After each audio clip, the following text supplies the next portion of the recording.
अस्सलामु अलैकुम वरहमतुल्लाहि वबरकातुहू। उम्मीद है कि आप लोग खैरियत से होंगे।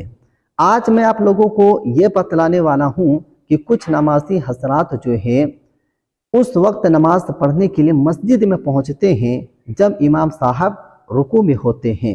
तो जिन हजरात को ये मसला मालूम नहीं होता है कि उस वक्त जमाअत में किस तरह से शरीक होना है, शामिल होना है, तो वो इस बात पर कंफ्यूज तो होते हैं कि हमें सना पढ़कर रुकू में जाना है या बग़ैर सना पढ़े रुकू में जाना है।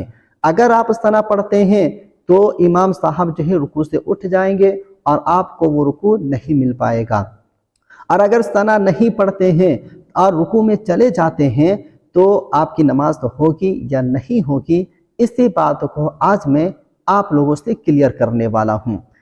पहले तो आप ये समझें, पहला तरीका ये है कि जब इमाम साहब रुकू में हो और उस वक्त आप पहुँचे तो पहले आपको ये देखना होगा, अगर आपको यकीन है कि जब तक आप सना पढ़ेंगे इमाम साहब रुकू में ही रहेंगे, तो आप नियत करें, तकबीर तहरीमा का के हाथ बांधें और सना पढ़ें और दूसरी तकबीर कहते हुए रुकू में शामिल हो जाएं। अगर आपको यकीन है तब।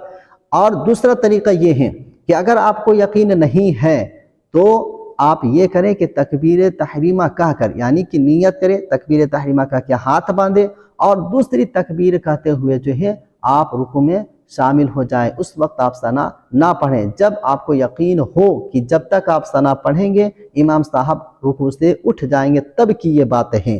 पहला तरीका मैंने आपको बतलाया कि अगर आपको यकीन है कि इमाम साहब रुकू में ही रहेंगे जब तक आप सना पढ़ेंगे तो सना पढ़कर रुकू में शामिल हो।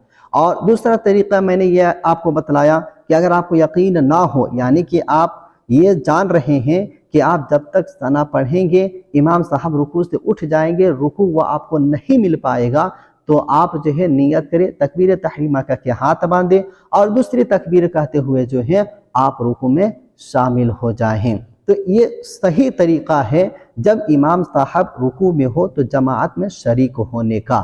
तो बहुत सारे ऐसे नमाजी हजरात होते हैं जो इस बात पर कंफ्यूज होते हैं, तो मैंने सोचा कि इस बात को आप लोगों से शेयर करूं ताकि जिन हजरात को ये बात मालूम नहीं है, ये मसला मालूम नहीं है, उनको ये मसला मालूम हो जाए और उनकी नमाज जो है सही हो जाए, वो जो गलती करते हैं नमाज में उनकी इस्लाह हो जाए। इसलिए मैंने सोचा कि आप तक ये बात को पहुंचा दूं।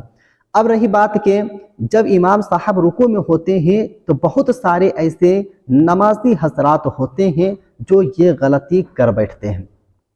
कौन सी गलती करते हैं? आप देखें कि जब इमाम साहब रुकू में होते हैं तो बहुत सारे ऐसे नमाजी हजरात होते हैं जो दौड़ते हुए आते हैं, झटपट आते हैं और नियत करके डायरेक्ट अल्लाहु अकबर कहते हुए पहली ही तकबीर में जो है रुकू में चले जाते हैं।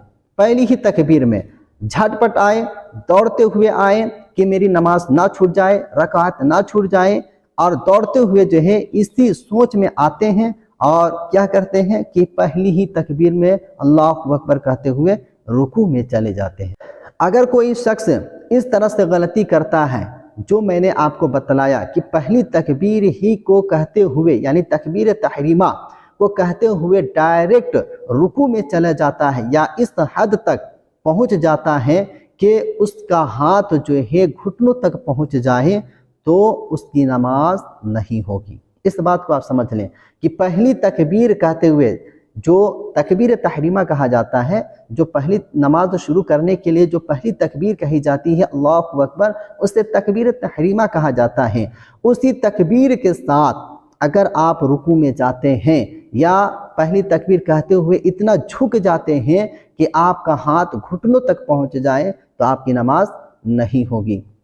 इसलिए आप ये गलती दोबारा नहीं करें, और जो लोग ये गलती करते हैं आप उन तक इस वीडियो को ज़्यादा से ज़्यादा पहुंचाने की कोशिश करें। तो उस वक्त क्या करना है उसका सही तरीका मैं आप लोगों को बता दूं कि जब इमाम साहब रुकू में हो तो सही तरीका ये है कि आप नियत करें, तकबीर तहरीमा कहकर हाथ को बांध लें और दूसरी तकबीर कहते हुए आपको रुकू में जाना है। पहली तकबीर कहते हुए नहीं, बल्कि दूसरी तकबीर कहते हुए जाना है। पहली तकबीर में हाथ को बांधना है اور دوسری تکبیر کہتے ہوئے جو ہے آپ کو رکوع میں جانا ہے۔ یہ ہو گیا آپ کا صحیح طریقہ جماعت میں شریک ہونے کا جب امام صاحب رکوع میں ہوتے ہیں۔ تو امید ہے کہ آپ لوگوں کو یہ بات اچھی طرح سے سمجھ میں آ گئی ہوگی۔